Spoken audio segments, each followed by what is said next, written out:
Добрый вечер, уважаемые телезрители! В прямом эфире программы «Узек Жарды». Я ее ведущая Алина Параджан. Как известно, завтра, 28 июня, свой профессиональный праздник отметят работники средств массовой информации. И сегодня гостья нашей студии – известная казахстанская журналистка Динара Бисемина, которая сейчас по приглашению работает советником акима области по вопросам СМИ и связям с общественностью. Динара Аскаровна, добро пожаловать в студию. Поздравляем вас с наступающим профессиональным праздником. Очень рады вас видеть сегодня здесь. Добрый вечер, Алина. Спасибо огромное за поздравление. Вас тоже с профессиональным праздником. Успехов в вашем нелегком труде. Спасибо большое. Сразу же вопрос. Какова, по вашему мнению, роль журналиста в сегодняшних реалиях? Ну, сегодня современная журналистика, я считаю, что испытывает такие, не то чтобы тяжелые времена, да, просто сегодня развитие прогресса, развитие новых технологий накладывает свой отпечаток на развитие средств массовой информации. И считаю, что роль журналиста в этом, таком, скажем, хаотичном, да, в такое хаотичное время, турбулентное, которое мы сегодня переживаем, это, конечно, в принципе, у журналистики всегда была функция информационная, да, воспитательная, развлекательная. И, то есть это, конечно, в первую очередь информационная функция, да, информировать журналист должен, но все-таки, по моему мнению, да, то есть я считаю, что также на журналиста накладывается такая ответственность, как воспитательная функция, да, воспитывать и образовывать наше общество. То есть каждый его материал, да, он должен нести какие-то мысли интересные, да, то есть мне нравится очень в этом плане фраза, цитата американского эксперта Джошуа Топольски, который говорит, что журналистские материалы должны соответствовать двум критериям. Это либо помогать, либо удивлять. Вот, то есть я считаю, что сегодня журналисты должны помогать нашему обществу, да, людям, своей аудитории, либо удивлять, то есть находя в своих материалах каких-то интересных героев, да, рассказывая об интересных героях, о героях нашего времени. А как, насколько сильно изменилась форма подачи информации за последние годы? Ну, как я сейчас ранее сказала, да, то есть, опять-таки, развитие технологий, да, то есть мы сегодня, то есть кто мог подумать, да, что социальные медиа станут источником информации, да, что люди будут получать каждую секунду новую информацию, да, социальные медиа сегодня, или как по-другому назвать, новые медиа, да, они изменили полностью конъюнктуру рынка, медиарынка, да, медиа-журналистики, журналистики в целом, да. И, конечно, это накладывает отпечатки и на жанры журналистики. Да? То есть, когда мы, например, 10 лет назад, 15 лет назад, да, то есть учились на журфаках, нас учили там информационные жанры, публицистические жанры, да, то есть и делились там на радио, газеты, телевидение, так, допустим, скажем. Да? Сегодня, то есть развитие, опять-таки, новых медиа, социальных, да, интернет-ресурсов, сайтов, полностью поменялась конъюнктура. Люди сегодня что? У людей сегодня клиповое сознание, да? Никто не хочет терять много времени на прочтение какого-то текста, да? Много букв в посте, так скажем, да, в посте в социальных сетях, либо огромный текст, то есть не воспринимается читателями, да? Тем более для молодой аудитории, среди молодой аудитории. И, конечно, здесь очень важна визуализация, визуальная, да? То есть поэтому, так скажем, родилась, да, мультимедийная журналистика, да, когда синтез картинки, видео, звука, да, то есть, в общем, вот мультимедийный, то есть появилась такая форма подачи, как лонгриды, да, то есть шикарная форма, которая позволяет, да, то есть видеть материал и звук, тут же и текст, и инфографика, и видео, то есть какие-то акустические какие-то приемы, да, то есть вот породили, то есть, да, опять-таки, новые такие формы и методы подачи. То есть, в первую очередь, это развитие мультимедийной журналистики стало, да, сегодня во главе, так скажем. Потом визуализация, всякие различные баннеры, там, скажем, инфографика, да, затем короткие какие-то видео, да, 30-45 секунд, причем видео с титрами, да. То есть это вот все, опять-таки, так скажем, развитие новых технологий, развитие социальных медиа, новых медиа, да, породили, так скажем, новые формы подачи журналистики. То есть СМИ стало лаконичным, да? Да, СМИ стало лаконичным, действительно, потому что, опять-таки, это огромный поток информации, и люди хотят получить всю эту информацию здесь и сейчас, и буквально в короткий промежуток времени. Действительно, тенденция ухода в интернет аудитории наблюдается, но и пока все же остались у нас те люди, которые читают газеты, смотрят телевидение и слушают радио. Тем не менее, как вы думаете, настанет ли такое время, когда мир полностью откажется от традиционных СМИ? Я считаю, что традиционные СМИ все-таки будут, они не вымрут. Единственное, что поменяется их форма. Все-таки я считаю, что будущее, наверное, за аналитическими жанрами, за публицистическими жанрами, да, за аналитикой, и также будущее за специализированными СМИ. То есть футбол, к примеру, там, скажем, спорт, да, это будет не просто раньше, например, была там газета «Спорт», да, или спортивный какой-то журнал, это будет теперь сегментация, да, например, делиться на футбол, баскетбол, там, да, регби, я не знаю, там, теннис, большой теннис, там, биатлон, да, и так далее, то есть вот сегментация такая будет. Если же, например, брать здравоохранение, то есть не будет просто здравоохранение, да, а то есть это будут журналы какие-то, может быть, сайты, информация тоже, да, это будет практическая какая-то, может, хирургия, да, там, нейрохирургия, да, то есть детская педиатрия, к примеру, да, то есть будет такая жесткая сегментация, то есть вот будущее именно за специализированными СМИ. И здесь я хотела бы привести пример, мне очень нравится, как главный редактор журнала The Economist сравнил, да, то есть когда у него задали вопрос, сказали, вы не боитесь, что у журнала The Economist упадут тиражи, потому что сегодня информационные сайты, то есть жестко, да, то есть составляют жесткую конкуренцию вам. И тогда он сравнил свой журнал, сказал, те новости, которые вы получаете каждую секунду, каждую минуту, говорит, это сродни тому, что вы пошли и поели в фастфуде. Да, то есть, в общем, съел и забыл. Да, то есть, а наш журнал, говорит, это как поход, говорит, в дорогой, говорит, ресторан, то есть как гурман. Вы читаете материалы, говорит, нашего журнала и наслаждаетесь. Я считаю, что совершенно верно, да, то есть, потому что мы каждый месяц ждем Forbes, да, то есть, по крайней мере, это какой-то ежемесячный журнал, там, да, альманах какой-то, в общем, вот для меня, например, там, Forbes, да, то есть, в общем, вот, Esquire, да, то есть, журналы, которые, то есть, качественный контент, и действительно, вот, где как раз воспитательная, образовательная функция, да, то есть, в общем, вот, интересные темы поднимаются. Но все же, вам не кажется, что сейчас все меньше наблюдается вот публицистики именно вот в СМИ? Все больше рекламных каких-то статей? Ну, это, конечно, да, это рынок диктует свои, как говорится, условия, да, СМИ надо тоже выживать, поэтому почему новости, так скажем, жареные факты, да, которому сегодня, может быть, общество уже надоело, да, то есть мы уже все присытилось, общество этими жареными фактами, какими-то там хайперскими заголовками, такими различными, кричащими заголовками, да, когда иногда заголовок не соответствует тексту, да, то есть действительности.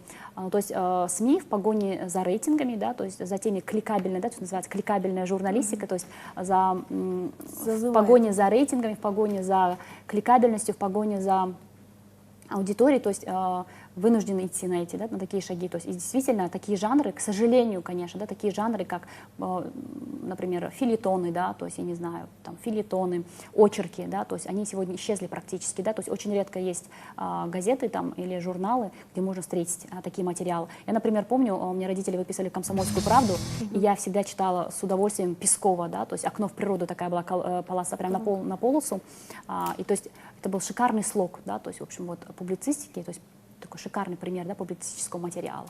К сожалению, сегодня мы это утрачиваем, да, то есть ничего посоветовать не можете из современного? Ну, посоветовать как? То есть я считаю, что здесь уже медиа-менеджеры, да, то есть наши руководители СМИ должны уже сами, наверное, да, то есть раз я говорила, что у журналистики сегодня функция образовательная и воспитательная, может быть, если мы все СМИ, так скажем, сгруппируемся, да, то есть, в общем, вот вместе мы силы, как говорится, да, объединиться и выдвинуть новые такие, скажем, условия, да, то есть, в общем, вот, или, по крайней мере, открывать какие-то такие рубрики, например, может быть, это архивные какие-то материалы, да, публиковать. Например, можно Владимира Геляровского, к примеру, да, это его считали королем репортажа, да, Москва газетная, Москва и москвичи, да, то есть нам советовали преподаватели читать его материалы, читать его рассказы, то есть, чтобы вырабатывать свой слог. То есть если вот эти отрывки публиковать, к примеру, да, казахоязычной журналистики тоже есть таких много очень авторов, их, может быть, материалы сейчас, так скажем, вытаскивать, да, из архива и публиковать, чтобы приучать, да, и воспитывать свою аудиторию. Может быть, так пойти, да, то есть, может быть, какие-то делать мультимедийные материалы, может быть, лонгриды какие-то делать, да, то есть надо подумать о подаче, да, может быть, чтобы суть оставалась этих публицистических жанров, да, но подачу преподнести, да, но в любом случае нужно, наверное, культивировать все-таки нам, возродить эту культуру чтения, будь то книг, либо публицистических жанров, там, очерков, фельетонов, да, то есть, может быть, нужно это культивировать среди молодых журналистов, чтобы они писали, да, на такие злободневные темы. Я считаю, что если журналисты сегодня, которые обучаются на факультете журналистики, будут писать какие-то короткие такие посты на злободневные темы, там, да, то есть в жанре фельетона, почему бы нет, да, то есть это опять-таки зависит от, я думаю, руководства факультетов журналистики, преподавателей, да, и медиа-менеджеров страны, да, то есть чтобы как-то балансировать, да, контент и, конечно, прибыль, да, так скажем, материальную сторону, да, материальные какие-то выгоды, да, потому что каждое издание, да, каждое издание все-таки хочет заработать, да, то есть как-то вот найти такой баланс. Рецепта, к сожалению, я, конечно, не скажу, то есть, в общем, вот, ну, как-то, я думаю, можно найти, да, если захотеть. Насколько мне известно, вы преподаете сейчас у нас в нашем университете? Да, я в 2009 году я окончила по программе магистратуры Московский государственный университет.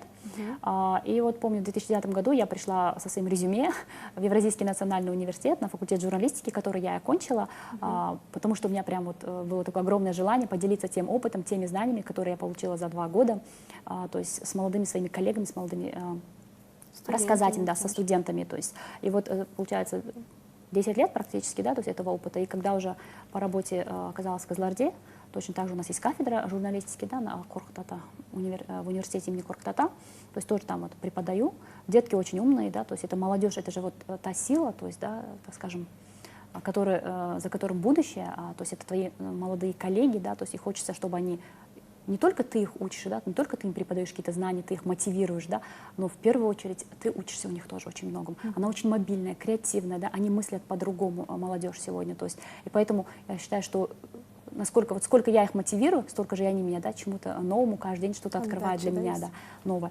То есть я считаю, что сегодня задача вообще преподавателя журналистики, не только журналистики, любого преподавателя в ВУЗе, мотивировать, да, студентов, вдохновлять. Говорят же, шикарный учитель тот, кто вдохновляет.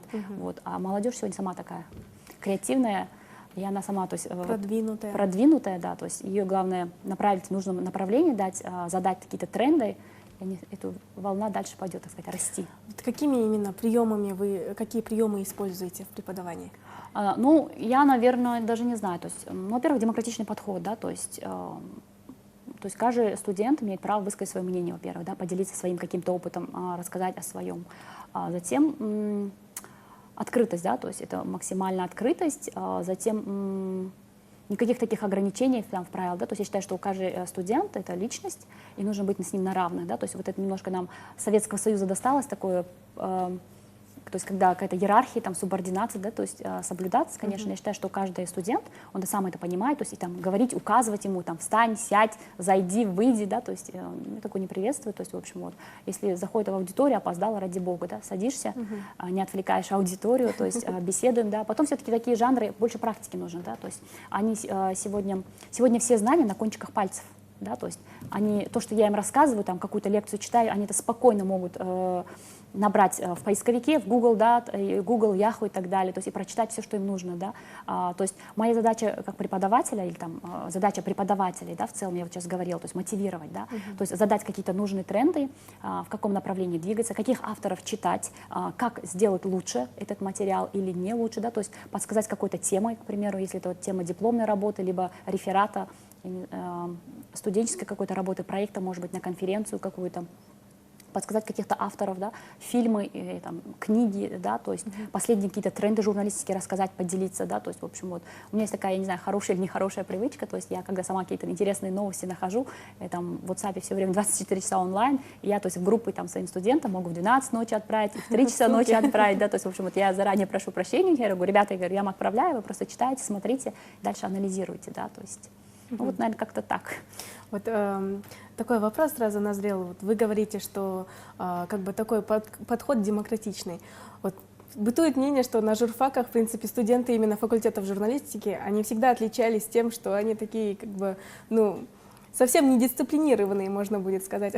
Вот, правда ли это? Ну, я не скажу. Ну, конечно, это накладывает в первую очередь ментальность, развитие общества, да, то есть, в общем, я не скажу, что студенты там журфака именно недисциплинированы, просто они творческие, да, то есть мы же творческие немного люди, да, вот я сама по себе, например, я не люблю там вот это, то есть там строго, да, там от звонка до звонка, еще какие-то вещи, да, то есть, в общем, я считаю, что это все зависит от человека, а ответственность, профессионализм, в первую очередь, должен быть, в любом случае, должен быть в каждом человеке, вне зависимости от того, это студент или уже работающий журналист с опытом, но журфак — это всегда была такая атмосфера, да, я просто благодарна Всевышнему за то, что у меня был такой 2-годичный опыт учебы на журфаке. Это действительно, знаете, там вот заходишь, там такие перила, там такая лестница, то есть там студенты с кофе, да, такими цветными шарфиками, то есть, в общем, вот, и ты думаешь, боже мой, это же тот мальчик там, да, то есть вот я его на нем, мы там с ним друзья ВКонтакте, то есть он такое классное видео делает, да, то есть, в общем, вот он там стоит, пьет кофе, да, к примеру, то есть затем, конечно, такая вот немножко богемная, что ли, они какие-то были, да, то есть там какие-то, я помню, вот, там парень там с цветным шарфиком, да, какая-то у него там прическа какая-то интересная, да, то есть у нас, конечно, этого не было на журфаке, например, в Евразийском университете, да, то есть, ну, вот опять-таки, я же говорю, ментальность, да, восточная, да, то есть, в общем, вот, мы все равно какую-то субординацию соблюдали, как-то там немножко, может быть, сжаты были, то есть, в общем, вот, но это нам нисколько не мешало, мы тоже участвовали там, активно принимали участие в студенческой жизни, но я считаю, что это журфак не то, что он не дисциплинированный, они просто креативные, творческие люди, то есть, и они, то есть, не мыслят шаблонно, да, то есть, у них совсем другое видение мира, поэтому, наверное. Вернемся к обсуждению современной журналистики. Вот все чаще сейчас возникают споры, можно даже сказать, конфликт новой коммуникационной эпохи. Это вот журналисты и блогеры. Вот что вы об этом думаете? Ну, конечно, это, наверное, не мы только с вами этот вопрос поднимает, как говорится, каждый, наверное, да, кому не лень. То есть, в общем, вот это различие, такое противоборство, да, то есть кто круче, да, то есть, в общем, вот сегодня. Кому верят? Да, то есть журналисты, то есть или блогеры, да. Но я все-таки сама, то есть тоже придерживаюсь такого консервативного мнения, что все-таки журналист — это тот человек, это, во-первых, это профессия, да, это специальность, да, то есть человек учился то есть получал, да, какие-то знания в период определенного какого-то времени, он имеет опыт какой-то, багаж какой-то. Хотя блогеры, в принципе, тоже, да, то есть, опять-таки, блогеров тоже нужно разделять, да, то есть я считаю, что тот человек, который, например, имеет свою миллионную аудиторию, да, фолловеров, так скажем, подписчиков, да, и он предоставляет интересный контент, да, то есть почему нет, да, то есть, в общем, вот, мы сегодня все хотим получить информацию здесь и сейчас. Ну, к примеру, возьмем Владимира Познера, да, то есть, в общем, вот, у него огромное количество подписчиков в Фейсбуке, в Инстаграме, да, сайт у него очень есть, да, мы все там ждем его программу «Времена в понедельник», да, то есть, потому что у него спикеры такие интересные, да, например, последняя программа, которую я с ним смотрела, там, Наум Хомский, да, это крутой такой эксперт, футуролог, лингвист, то есть, и ты действительно ждешь мнения Владимира Познера по каким-то актуальным вопросам, да, которые там выскажутся по каким-то, будь это культура, да, современная, там, воспитание молодежи или современная журналистика, то есть его мнение, то есть для тебя важно, да, то есть, в общем, вот, может быть, не то, чтобы важно, но ты какие-то свежие идеи для себя берешь, то есть он имеет многомиллионную аудиторию, да, то есть у него есть свои подписчики, да, то есть, в общем, ну, кто он, журналист или блогер, да, то есть, в общем, вот, он просто, скажем, из классического журналиста, да, то есть имеет свою аудиторию в социальных сетях, почему бы нет? Например, Ирина Хакамада, да, то есть, в общем, тоже такая, она и ученый, да, то есть она вот начинала свой путь в науке, затем она уходила в бизнес, потом пришла в политику, баллотировалась даже в президенты, да, сегодня она такой коучер, так скажем, да, воспитывает лидеров новой формации, да, то есть, в общем, вот, у нее тоже есть своя многотысячная аудитория, да, то есть она тоже предоставляет очень интересный контент. Вот кто она, блогер или журналист, да, то есть, в общем, я на программу свою вела, да, книги, очень много книг издала, то есть все-таки я считаю, что как бы не обижались, да, коллеги, там, скажем, по цеху новых медиа, блогеры, то есть если они предоставляют качественный контент, если у них свои, как говорится, есть подписчики, своя аудитория, ради бога, да, то есть, в общем, вот, мне кажется, это глупо, вот это противостояние, да, оно даже как-то не имеет под собой какой-то основы, да, то есть, в общем, вот, журналист, то есть это классика, да, то есть, так скажем, классический, да, какой-то, какие-то, ну, как классическая музыка, так скажем, да, мы любим слушать Шопена, Баха, да, и, так скажем, есть блогеры, то есть, в общем, вот это какие-то миксовые, да, там можно сравнить с музыкой, может быть, диджеи, да, то есть, в общем, вот, там, когда какие-то все жанры смиксовали, то есть, в общем, вот и представили, но они тоже, да, забавляют, они себя развлекают, есть у них аудитория своя, почему бы нет? Но не всегда ведь блогеры работают с фактами.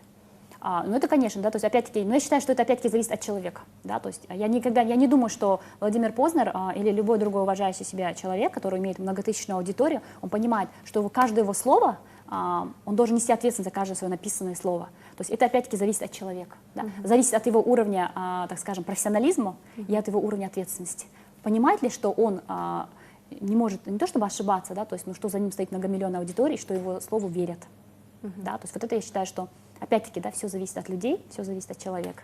Вот у вас наверняка есть социальные сети тоже, Да, страничка. конечно. Вы себя не планируете позиционировать как блогер, так скажем? Нет, я блогером себя практически не... Я себя блогером вообще не позиционирую. То есть, да, я представлена в социальных сетях, у меня есть Инстаграм, и Фейсбук, и Твиттер, так скажем, да, который я реанимировала буквально недавно, Инстаграм, ну, WhatsApp, Telegram, то есть все те, да... Много подписчиков?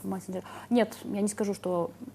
Я себя не могу назвать активным пользователем социальных сетей, да, то есть я, так скажем, хомяк, да, то есть, в общем, вот, я слежу за трендами в социальных сетях, да, то есть мне нравится следить за другими аккаунтами, смотреть, да, кто как профессионально ведет, ну, как правило, я слежу обычно, то есть бренды компаний и бренды люди, Да, то есть, в общем, вот. Ну и, конечно, в силу работы это контент новостной республики, мировые ленты и региональные, конечно. Да, то есть, например, это я подписана на BBC, CNN, турецкий телеканал ТРТ, да, в то же время российский контент представлен, СНОП, РБК, Коммерсант, ну и, конечно, наши, да, там, Сырбоя, Кызылординский вестник, Кызылорда ТВ, все наши районные газеты, там, Жана Кургантанаса, Толхон и так далее, да, то есть на всех аккаунты То есть подписаны. в целях работы, да, больше? В целях работы, и потом все-таки даже не в целях работы, все-таки, да, знать новостной контент, повестку, да, сегодняшнего дня. То есть, в общем, в целях получения информации. Вот давайте поговорим о достаточно популярном направлении public relation, связь с общественностью. Вот насколько мне известно, вы тоже, да, преподавали по этой теме именно на журфаке? Да, дело в том, что я вот именно программа моей магистратуры в МГУ в 2009 году, когда я училась, я как раз таки заканчивала специализация «Связь с общественностью». Да, то есть я понимала, что за ней будущее. То есть, и да, сегодня действительно это очень такое популярное, так скажем, направление, да, в нашей стране и, так скажем, даже на постсоветском пространстве. Почему? Да? То есть все-таки в период Советского Союза, да, так скажем, нам такое досталось наследство, когда все-таки наше общество, наши многие организации, компании, институты, неважно, да, государственные, частные, то есть они были закрыты. Да, то есть были закрыты, и то есть вот эти коммуникации, культуры коммуницирования не было, да, то есть в общем вот, и как раз стали появляться в 2000-х годах, так скажем, в конце 90-х годов, да, такие должности первых пресс-секретарей, да, то есть первые должности стали появляться пресс-секретарь, который как раз-таки, да, был таким, скажем, проводником, да, мостиком, проводником между от руководства, там, скажем, от своей компании, да, то есть со СМИ, да, то есть, в общем, вот. Но сегодня, конечно, уже потом стали, сегодня, опять-таки, новые медиа, новые технологии наложили свой отпечаток, да, и стали развиваться новые направления, да, то есть уже сегодня пресс-секретарь — это уже не просто один человек, да, уже накладывается такой огромный объем информации, да, то есть мы сейчас говорили трансформация жанров, трансформация методов подачи, да, то есть, в общем, вот сегодня любая пресс-служба имеет огромную команду специалистов, которые снимают видео, да, которые фотографируют, обрабатывают фотографии, есть дизайнеры, да, которые готовят вот этот все визуальный контент, да, то есть инфографики, также имеется в виду личного видеооператоров, да, то есть, которые снимают все это видео. То есть есть такая группа мониторинга, так скажем, да, которая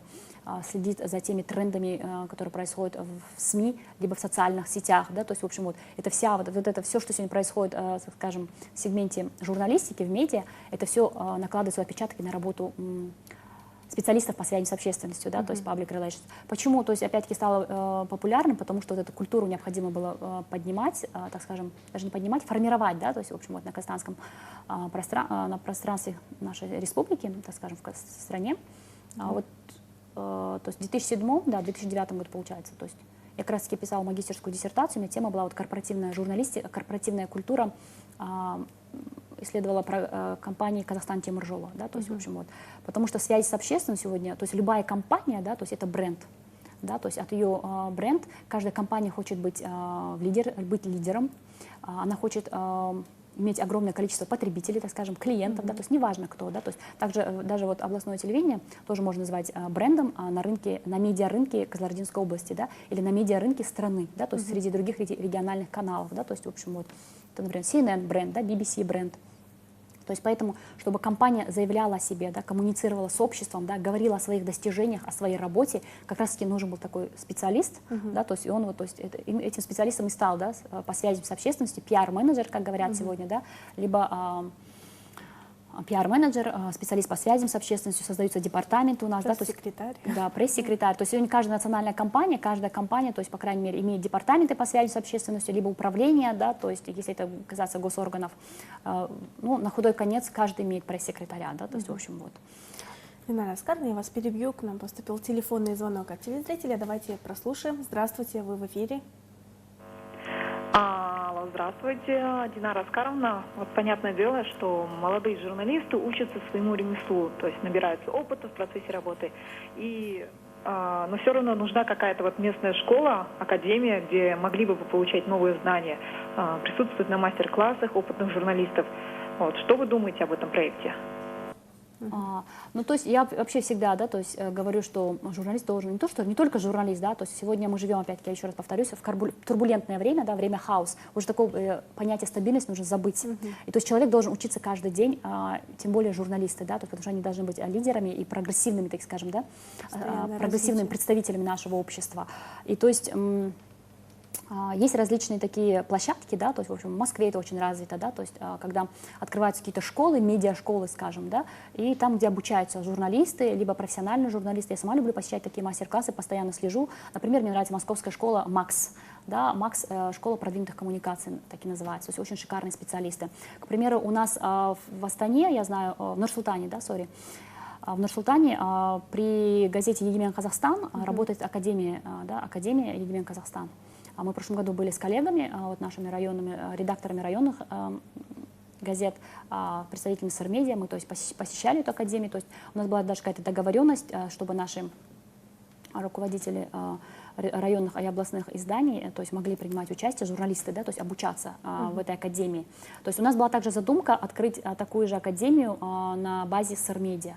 То есть этот проект, в принципе, сейчас в разработке, то есть это потому что, во-первых, это, конечно, финансовая, да, составляющая, когда нужно приглашать будет спикеров. Конечно, мы там даже проводили какие-то первые занятия, я сама там проводила на базе этой академии, то есть, но все-таки нужно какие-то специалистов, то есть приглашать, да, со стороны, это, как правило, финансовые затраты, да, то есть, в общем, вот, организовывать. Ну, к примеру, недавно мы тоже приглашали на такой организовали тренинг для журналистов и приглашали Асхат Еркинбай, да, то есть казахоязычный медиатренер, блогер. Очень такой полезный был контент у него. То есть, конечно, такие медиашколы нужно открывать, особенно в регионах. Также нужно участвовать, да, активно. Сегодня по республике тоже проводится огромная масса мероприятий, куда можно ездить и участвовать в них бесплатно. Ну, к примеру, Евразийский медиафорум, да, бесплатная площадка, куда можно поехать, и там один день прям посвящен мастер-классам для журналистов. К примеру, вот буквально на днях, да, с 1 по 4 июля в Астане состоится форум «Астана Финанс Дэй». И там 4 июля будет форум, который будет проводить Атамикен Бизнес Channel, да, медиахолдинг Атамикен. Опять-таки мастер-классы будут для журналистов, да, то есть, в общем, вот там будут как раз рассматриваться вопросы развития деловой журналистики, да, контент и так далее, да, то есть такие возможности нужно использовать, конечно, ездить обязательно, участвовать в них, да. Ну и вот что касательно вопроса, то хочу сказать, что у нас этот проект находится в разработке, и я думаю, что, может быть, в сентябре мы его уже запустим.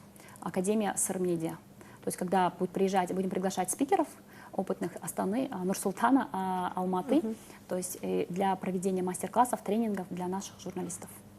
То есть, а есть вот где можно это все отслеживать? Допустим, не журналисты, молодые журналисты, начинающие, те, кто только хочет стать журналистом. Ну вот, насколько мне известно, то есть на аккаунтах в социальных сетях Сырмедиа, газет, областных газет Сырбоя и Казардинские вести, эта информация размещалась. То есть мы с коллегами говорили, что необходимо обязательно такие ролики промотировать. Но я думаю, будет еще официальное открытие, то есть об этом, думаю, мы будем кричать, трубить об этом на всю область, и думаю, никто, то есть можно будет узнать из социальных сетей. Будем очень ждать.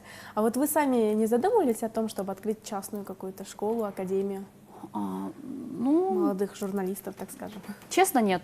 Да, то есть мне моя работа нравится, в принципе, работа нравится, то есть у меня очень огромный объем работы, в принципе, да, то есть, в общем, ну, в принципе, может быть, она где-то соприкасается, да, то есть, потому что мы постоянно взаимодействуем с редакторами районных газет, с журналистами наших областных изданий, да, то есть также с пресс-секретарями, да, то есть поэтому отвечать на ваш вопрос нет. Возможно, да? Возможно, в будущем, да, как говорится, почему бы нет. Вернемся вот к теме пресс-секретарей. Вот действительно, пресс-служба — это такой главный помощник журналистов в получении информации. Вот каждый ли пиарщик может стать журналистом и наоборот, журналист пиарщиком? Я считаю, что каждый журналист может стать пиарщиком, да, то есть, если честно, я не люблю употреблять это слово пиарщик, да, как-то оно звучит, то есть специалист по связям с общественностью, да, либо пиар-менеджер. Я считаю, что каждый журналист, который умеет хорошо писать, имеет шикарные организаторские такие, скажем, навыки, да, то есть он может стать пиар-менеджером, специалистом по связям с общественностью. Но может ли стать пиар-менеджером, журналистом, вот я не знаю, да, то есть, потому что у меня возникает сомнение, потому что все-таки журналистика — это, как говорил Сократ, да, то есть необходимо сомневаться, да, то есть, в общем, вот сомнение развивает, Сократ говорил, да, что сомнение развивает сознание, то есть, да, то есть журналист, он все время сомневаться, да, должен сомневаться, не принимать все на веру, да, то есть быть, так скажем, критичным, потому что за его материалом, будь то журналистский текст, либо сюжет на телевидении, да, то есть сидит аудитория, да, следит аудитория. Сегодня, если вы этот материал выложили в социальные сети, то есть у вас ваша аудитория увеличивается в разы, да, так скажем, в 1000 раз, да. Поэтому это такая огромная ответственность, я считаю, что и хотя я сама уже сколько лет, да, последние 10 лет, наверное, точно уже по другую сторону баррикад, так скажем, в сфере связи с общественностью, что каждый журналист может прийти в пиар-службу, но не каждый пиар-менеджер может прийти, так сказать, в газету и сказать, я буду стать журналистом. Ну, может быть, есть какие-то редкие исключения, да, то есть, опять-таки, правила для того и существуют, чтобы их нарушать, так сказать, исключать, да. И к нам поступил еще один телефонный звонок, давайте прослушаем. Здравствуйте. Алло, здравствуйте. Динара, у меня к вам такой вопрос. Сейчас очень много различных... Алло. Говорите, вы в студии. Динара, здравствуйте. Сейчас очень много различных обучающих курсов за рубежом. Вы сами ездили на такие курсы и что это дает в целом? Спасибо. Спасибо. Ну, опять немного вернемся. Я еще раз говорила, да, то есть человек должен учиться всю свою жизнь, да, то есть обретать новые навыки. Я постоянно, то есть езжу на такие семинары, тренинги, это, как правило, Москва и за рубежом. Но последняя моя такая зарубежная длительная скажем, стажировка, это была в Колумбийском университете в Нью-Йорке, трехмесячная стажировка в институте Гарри Мана, то есть... Конечно, что это дает? Это дает новые знания, это дает новый опыт, это дает новые связи в плане знакомств, да, то есть, в общем, вот нетворкинг, да, так скажем. То есть, и, конечно же, путешествия, как говорил Сергей Лихачев, да, то есть путешествуйте, ибо путешествие — это новые эмоции, а это, то есть, новый эксперимент, новый экспириенс, новый опыт в твоей жизни, да. Я считаю, что я всегда говорю своим студентам, то есть, что обязательно нужно посещать такие курсы, мастер-классы, неважно, да, то есть это в Нур-Султане или в Алматы, в Москве, в Санкт-Петербурге, то есть, в общем, вот, потому что каждые такие мастер-классы, они, во-первых, ты получаешь новые знания, потом какую-то новую точку зрения, да, либо угол, так скажем, да, то есть на какую-то определенную проблему, да, то есть, в общем, вот, то есть я считаю, что дают они, конечно, бесспорно, да, получаешь ты гораздо больше. Новые знания. Нежели вкладываешь, да. Знания, да. Сегодня я считаю, что самая лучшая инвестиция — это в образование, да, то есть это уже бесспорно, это уже доказано, то есть даже, как говорится, неоспоримый факт.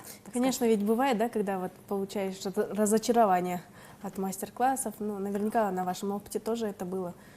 Ну, знаете, я, как говорится, я обычно езжу на такие мастер-классы, которые я знаю, да, что вот, то есть я слежу за ними, да, то есть я знаю, да, что вот именно этого человека я хочу послушать, да, то есть это должен быть там тот спикер, опыт которого я знаю, я прочитала уже его книги, я слежу за ним на Ютубе, да, я знаю его сайт, я знаю его книги, то есть я тогда, чтобы уже получить, так скажем, живые эмоции, живую энергетику этого человека, я обязательно еду на те мастер-классы, чтобы поприсутствовать и услышать его, так сказать, живьем. Вживую, да. А вот поделитесь с нами, вот, где вы отслеживаете вот эту информацию о различных мастер-классах? Ну, знаете, я думаю, что это, в принципе, это никакой секрет не открою там, да, то есть, в общем, вот это все в открытом доступе, да, то есть есть очень много таких сайтов, например, там, социальных сетей, да, то есть, в общем, вот, подписываюсь на каких-то людей, то есть, в общем, вот, и то есть так узнает, да, информацию. Нет, определенно, конечно, ну, сейчас просто навскидку не вспомню, то есть, да, но просто я прямо подписана на них, они ко мне уже приходят на почту автоматически, да, то есть, в общем, вот если там когда-то находишь, где-то там себе сохраняешь какие-то закладки, то есть потом к ним регистрируешься на сайте, тебе эта информация поступает на почту, я уже, то есть, в общем, вот, и, как правило, в социальных сетях ты получаешь эту информацию. То есть я считаю, что здесь сегодня время такое, да, когда ты должен постоянно искать, да, то есть новые знания, новую информацию, то есть это зависит от человека, да, то есть ничто тебе не упадет, да, так просто. Вот. Если ты ищущий, если у тебя ищущий ум, то есть если ты хочешь чего-то, то считай, нет никаких ограничений. Ну, раз уж мы сегодня так много говорим об образовании, вот, как вы считаете, журналистика требует высшего образования? Нужна журналисту корочка заветная или все же нет? Ну, знаете, я сама окончила журфак, да, то есть, конечно, тоже, опять-таки, такой вопрос наболевший, например, кто работает в журналистике и не, скажем, не обучался, да, там, на факультете журналистики, они считают, что не обязательно, да, то есть, в общем, вот, я считаю, что, может быть, действительно это не важно, да, то есть, в общем, вообще наличие диплома любого, да, то есть, может быть, ты окончил юридический университет, но ты сейчас шикарно пекешь пироги, да, то есть, в общем, это твое призвание по жизни, да, то есть, в общем, вот, поэтому, если человек хорошо пишет, да, если он образован, начитан, да, всесторонне развит, то есть, в общем, вот, и у него есть какие-то мысли, да, то есть, у него шикарный слог, и он хочет поделиться с этим миром, почему бы нет? Да, то есть, в общем, вот у него есть своя аудитория, да, и на его программу, там, рейтинги его программ зашкаливают, да, то есть материалы, там, просмотров, куча, там, 1000 просмотров на сайте, да, почему бы нет? Я поэтому считаю, что вот это опять-таки вот это блогеры, кто важнее, блогеры или журналисты, нужен ли диплом или не нужен, это наболевшие такие темы, то есть уже оскомину набили, но считаю, что они какие-то беспочвенные, то есть, потому что я считаю, что самое главное — найти свое призвание, делать свою работу хорошо, да, плохо и так получится, быть ответственным, да, профессионализм в мелочах, то есть, в общем, вот это самое главное, да. Буквально вчера в Кызылорде прошел интернет-форум, тема которого была «Человеческий капитал», развитие человеческого капитала, да, то есть, и там выступали различные эксперты, и то есть были такие мысли, да, то есть один из экспертов такую мысль озвучила, что задача университетов сегодня, да, это переориентироваться и воспитывать счастливых людей, да, то есть воспитывать, то есть тех людей, которые пришли по призванию, да, то есть и делать их, когда человек счастлив, когда он успешен в своем деле, это, вы представляете, вот его энергия, да, то есть он охватывает, то есть наше общество становится успешным, страна развития, так скажем, да, то есть это вот такая вот цепная реакция, которая следует одна за другой, то есть, так скажем. И поэтому я считаю, неважно, какой у тебя диплом, неважно, какой у тебя диплом, важно, что ты делаешь свою работу хорошо. Еще раз, да, хочу повториться, профессионализм в мелочах. И что это твое призвание, что ты этим живешь, у тебя глаза горят, и есть огромная польза от твоей работы обществу. Как говорится, в нужном месте нужный человек, да? Да, да, да. У нас еще один телефонный звонок, давайте его прослушаем. Здравствуйте. Алло, здравствуйте. Я хотела бы узнать, Динара, вот ваша оценка кызылординской журналистики, чему вы научили и что для себя взяли? Вот, спасибо. Спасибо за вопрос. Да. Ну, вообще, я считаю, что региональная журналистика, вот, по крайней мере, работая 2 года уже в Кызылорде, она отличается, да, то есть от, так скажем, республиканской, да, прессы, то есть вообще. Я считаю, что в регионе есть очень много тем, которые журналист может поднимать, писать, да, то есть, в общем, вот это кладезь. Вот просто кладезь, да, информации, которую нужно вытаскивать на свет, вытаскивать, да, и писать, говорить об этом, да. Может быть, я могу ошибаться, конечно, да, то есть, в общем, вот, но самое главное, что меня поразило, что региональная журналистика, она гораздо богаче на те темы, которые можно взять и писать, да, то есть вы находитесь, так сказать, в центре, да, то есть можно поехать в Саганах, да, древнее городище, да, или на городище Широкрабат, да, к примеру, можно поехать на Хамбаш, да, то есть, либо в Казалинск, да, и какие-то вещи оттуда транслировать, писать для молодого поколения, да, можно сделать лангрид, можно сделать серию постов для социальных сетей, да, и как-то это все вот трансформировать, чтобы обществу было интересно, да, то есть рассказывать, даже если вы об этом писали год назад, 2 года назад, да, поехать, да, то есть наработать какие-то новые факты, да, то есть и подать уже по-новому этот материал. Например, меня очень удивило, когда я была в Казалинске, посетила там библиотеку, и там есть золотой фонд библиотеки местной города Казалинска, 75 книг, которые подарил ученый Семенов Тяньшанский. То есть, представьте, это действительно золотой фонд, он бесценный, да, то есть, в общем, вот, платина, да, самый дорогой металл, это платиновый фонд, да, то есть, в общем, вот, об этом нужно говорить, нашим школьникам нужно говорить, молодежи нужно говорить, да, то есть, это просто потом в регионе люди, да, люди — это самый ценный капитал, да, то есть, любой страны, любого общества. То есть я считаю, что в каждом поселке, да, населенного пункта, самого дальнего, да, там, Аральского района, неважно, там, Чилийского района, то есть есть свои уникальные люди. Неважно, кем они работают, да, рассказывать о них.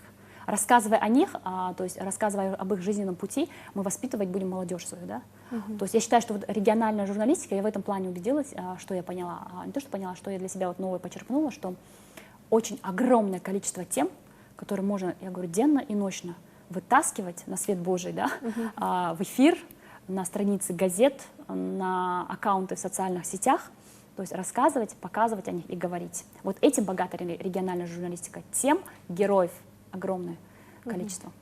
Спасибо, Динара Аскаровна. Вот 3 ваши черты характера, которые вам помогли именно вот добиться успехов в профессии.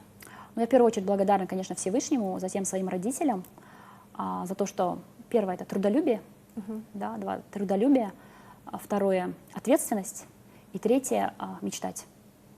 Мечтать? Мечтать. Самая главная работа в жизни человека — мечтать, не ставить ни себе никаких ограничений и все время ставить высокие цели. И, конечно, когда ты ставишь высокие цели, ты достигаешь, ты тянешься, да, то есть тянуться к солнцу, нежели, как говорится, устанавливать какие-то низкие вещи, так скажем, низкую планку, да, то есть, ну, это первое, вот, опять-таки, резюмируя, да, трудолюбие, трудиться, да, 24 часа в сутки, 365 дней в году. ответственность. Ответственность и мечты. Ответственность это профессионализм, да. Профессионализм в мелочах. Не бывает мелочей. В работе вообще мелочей не бывает. И третье это мечтать. Спасибо большое. Конечно, о многом еще хотелось бы с вами поговорить, но, к сожалению, наше эфирное время подошло к концу. Спасибо вам большое за уделенное время, за прямолинейность и за полное погружение в профессию. Вам спасибо. А я напомню, сегодня у нас в гостях советник Акима области Динара Аскаровна Бисембина. Телеканал «Кызылорда» поздравляет коллег с профессиональным праздником. Желаем творческого полета, всегда свежего взгляда на события, ярких эксклюзивов и профессиональных успехов. Ну а мы, дорогие телезрители, с вами прощаемся. Увидимся ровно через неделю.